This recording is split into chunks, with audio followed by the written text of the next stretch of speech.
Okay, this is James King, Alpha 5609 Radio. We out here in location at the Pleasantville Municipal Building, and today we're going to speak to Brother Tim. Hey, Brother James. How you doing, sir? Alrighty.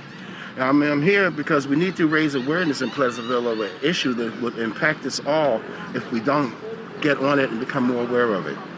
The city of Pleasantville is looking to enter into a 39-year agreement to lease our sewer system, the sewer system of Pleasantville, to a private equity firm in Louisiana. Did I hear you right? You said 39 years? 39 years. Wow. And in the contract, it says that this company will give us some money up front, $15 million up front. Okay. And of that, we by law have to pay off some debt with that money, and we can do whatever we will with the rest of the money. However, please consider it's a drop in the bucket as compared to what they are requiring out of Pleasantville in order to get that. They are requiring revenues that will cause the sewer bill, which is for a regular house in Pleasantville, goes to $500 a year.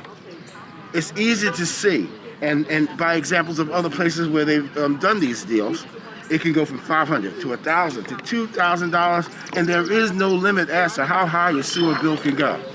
And the people of Pleasantville are being told, we need this because we need to fix our streets, we need to improve the quality of our infrastructure so that we can bring more investment into the town. However, this contract, this 39-year contract, really doesn't address that issue. It says that it will provide maintenance for our sewer system for 39 years. Just as one glaring example of how this is a flawed deal, in the promotion, in the pitch that it was given to City Council at a December meeting, it was said explicitly that we will get a minimum of $1.4 million a year in repairs for 39 years after the 5th year. And up to that 5th year, $10.9 million overall in repairs. However, when you look at the contract, it says no more than $1.4 million a year for 33 years. And no more than that $10.6 million. So just not to cut you off, so you're saying that you have the people believing that the 1.4 or some odd million is the minimum amount they'll get, but that actually be the maximum amount they get? Exactly, and they will actually pitch this. There's transcripts of a meeting where the representatives of this Bernard Capital, which is the private equity firm out of Louisiana, actually said that to city council members. Also, another interesting point is that if you look at the transcripts of the meetings which led to this deal, there were no questions asked of these people to explain any of the details. They never asked. Wow. He would say something like, Bayonne. Bayonne was a great experience. And it was, he said, in fact, his words were something to the effect that it was a win-win for the city of Bayonne and a win-win for the investors. That win-win for the investors part, I have no doubt is true. But if you go and look at the news articles from Hudson County and look into this Bayonne experience, this has been devastating for the city of Bayonne. They've been into this deal since 2012. Here we are in 2022, and they're trying to get out of this deal, and they're being told, as per the contract they signed, if you want to get out of this deal, you have to buy us out. You have to pay us $300 million. Wow. And they're not in a position to do that.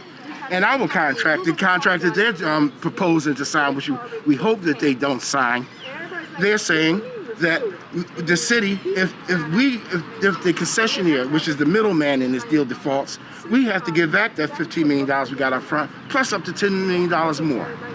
These are facts that are not expressed to the public. These facts are just not considered. The city council is like, as if none of these things matter. And we're trying to bring the awareness to the community to come to these city council meetings and express your concern, because this will be devastating to the city of Pleasantville, and we just don't want it to happen. I was also made aware that the Latino community wasn't even put on notice about the situation. Right, there was very little notice. It went through the standard format of notice in the newspaper. There's going to be a public hearing on a sewer concession agreement, something to that effect. But most people don't know what that's about. And all this fundamentally occurred during the time of COVID. People weren't coming out anyway. Right. And I think that for most people, going to a virtual meeting, city council meeting was the last thing on people's mind. Right. So most of this dealing, if you will, and I say if you will because, as I said before, it seems that the people, the city council members, had very little input to this contract.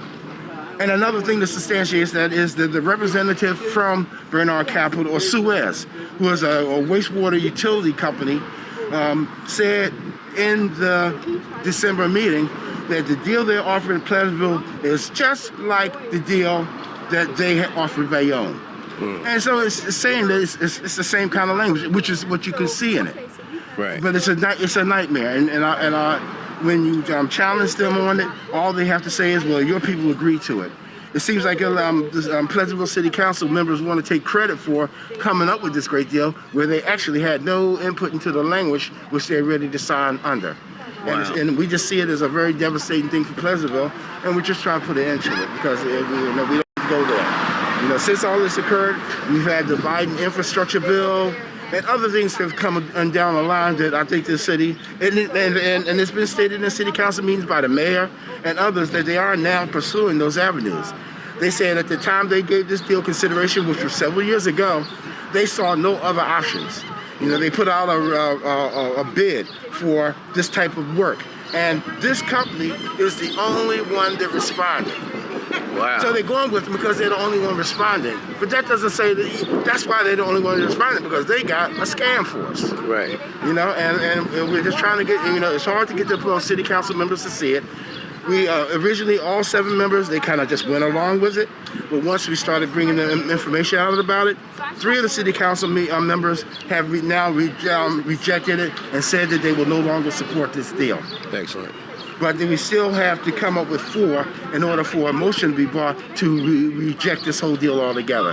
And that's what we're working on, getting that balance of power shifted in our city council to just say no to this bad deal. I personally believe that a lot of the city council members, or some of the city council members, shall I say, are into this with good intent. However, you have to have more than good intent. You have to have knowledge in what you're doing. And right. I think that their lack of knowledge is what will destroy Pleasantville when they're long gone. 40 years from now, I won't be here. I'm 62 now. And a whole lot of people that are going to be under this contract will be nowhere around when it starts to devastate this town. And as I see it, there's no way out of it. And that's why we're here, to try to stop it. Wow. Now, for those that have, a lot of people, it seems like, been missing these meetings, is there any way they can get follow-ups and dates that they should follow up? Oh, absolutely.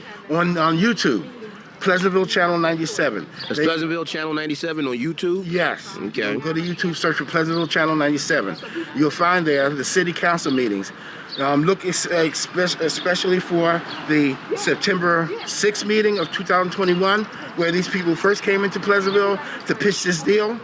And then you could go all the way up to the March 23rd meeting, where the public finally became aware of this and started speaking out against it. You go to the end of the meetings because that's when the public can get to speak on matters. So with regards to all these meetings, you fundamentally have to go to the end to hear what the people are saying about it. So, but yeah, the March 23rd meeting, and the first meeting in April, the second meeting in April, the first meeting in May, they're all there for the people to see what's going on with this, as much as you can know. But trust and believe. Anyone that wanted to see the details of it, they could be made readily available. I've scanned the contract and created a PDF that can be searched and made available to anyone who wants it. So you can see for yourself what a bad deal this is for Pleasantville. Wow. It's amazing. We definitely going to be keeping our eyes and ears open to all that's going on. I'm glad of that. And this footage will be uploaded immediately. Thank you. You're very welcome. Thank you, sir.